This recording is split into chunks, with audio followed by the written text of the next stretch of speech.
జై భీమ్ 99 న్యూస్ కి స్వాగతం. నిజామాబాద్ జిల్లా భీమ్గల్ ప్రభుత్వ ఉన్నత పాఠశాలలో జల్ శక్తి అభియాన్ జన్ భాగీదారీ 30లో భాగంగా క్యాచ్ ది రైన్ కార్యక్రమాన్ని నిర్వహించారు.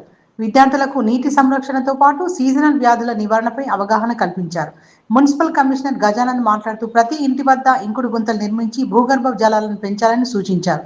నీటిని వృధా చేయకుండా సంరక్షించడం ప్రతి ఒక్కరి బాధ్యతని తెలిపారు. తడి పొడి చెత్తను వేర్వేరుగా మున్సిపల్ వాహనాలకు అందజేయాలని, ఇంటి పరిసరాలను నిల్వ నీరు ఉండకుండా చూసుకోవాలని, సీజనల్ వ్యాధులను వివరించాలని సూచించారు. కార్యక్రమంలో పాఠశాల ప్రధానోపాధ్యాయులు, ఉపాధ్యాయులు, విద్యార్థులు, మున్సిపల్ సిబ్బంది పాల్గొన్నారు.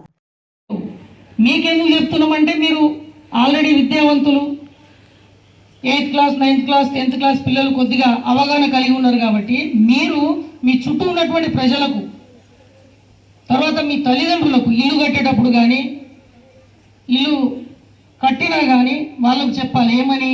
ఖచ్చితంగా ఇల్లు కట్టేటప్పుడు పక్కకు ఇంకుడు గుంత నిర్మాణం చేయాలి. ఏ విధంగా చేయాలి, దీనివల్ల లాభం ఏంటి అనేది చెప్తే ఏమవుతుందంటే వాటర్ కన్జర్వేషన్లో మీరు కూడా భాగమైనట్టు. అర్థమైందా? ప్రతిదీ డబ్బులు పెట్టుకొని కొనాలంటే కష్టం. కాబట్టి భవిష్యత్తుకు నీరు అందించాలంటే ఇప్పటి నుంచే వాటర్ కన్జర్వేషన్ లేదా నీటిని సంరక్షించేటటువంటి పద్ధతులను మనం పాటించినట్లయితే భవిష్యత్ తరాలకు కూడా నీళ్ళు అందుతుంది. మరి ఇళ్ళ దగ్గరని చేయొచ్చా అంటే మీ స్కూల్లో కూడా ఒక ఇంకుడు గుంతను తవ్వుకోవచ్చు, ప్రాబ్లం లేదు. ఇక్కడ కూడా వాటర్ యూజ్ చేస్తారు కాబట్టి ఉంది.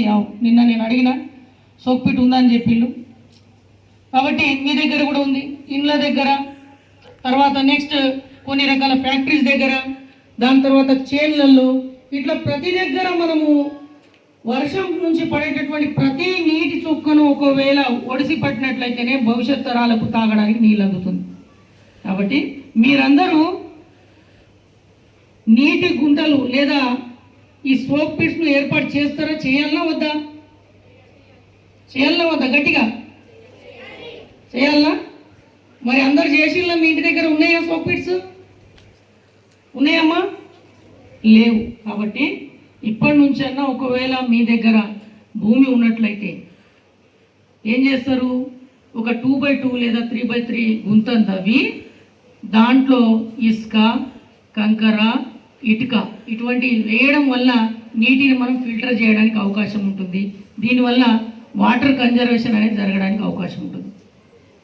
ఓకేనా?